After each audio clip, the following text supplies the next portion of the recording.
Beyond posts, you also want to go through and take a look at the audience.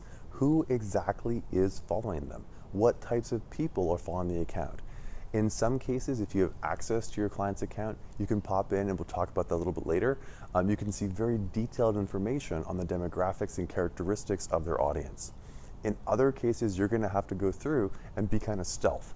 You're going to have to pop in and sort of look and see who are the different accounts that are commenting on stuff and liking stuff on your competitors' accounts, and see what types of people are actually following them.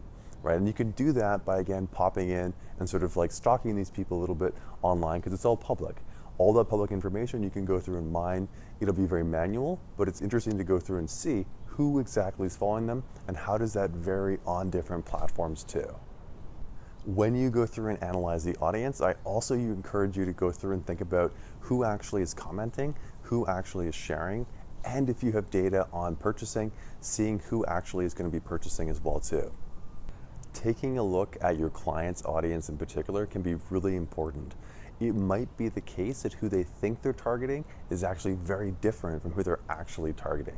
So popping in and taking a look at that data can tell you whether or not you have a situation where you're purposely trying to go after teenagers, but instead you're really getting grannies. This seems kind of strange, but it can happen when people first launch an account and they ask all their friends and family to go through and like the page, right? This can be a skew that can then result in a bias in who's actually following the account.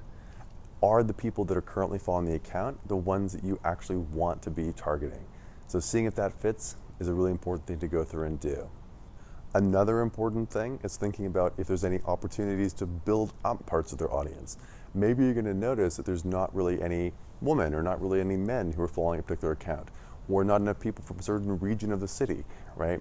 Finding out this information can be very helpful, so then you can actually target ads to try and build up that particular follower base so it better reflects who it is that you think should be following that account.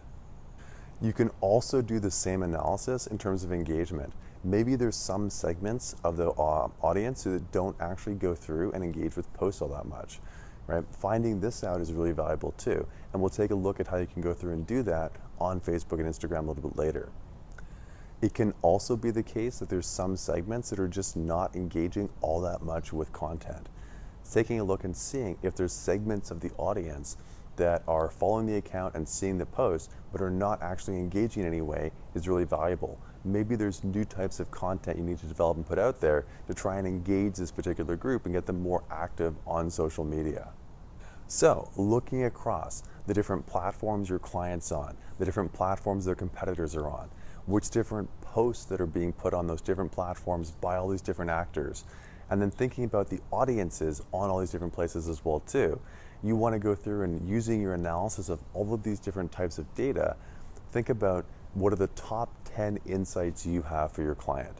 What are the top 10 big takeaways or learnings that you have that you want to report back from your social media audit? Is it some discovery about which type of audience segments are not reacting to certain posts? Maybe it's insights about what types of posts are better than others. Maybe it's insights on different platforms you think they might want to reach out to and start using more, right? Maybe it's different types of content they should be posting, images versus photos, or the types of photos themselves, or the types of models to feature. Things like that can be really important. So go through and summarize these top 10 insights you have, and that's going to form part of the insights assignment that's coming up.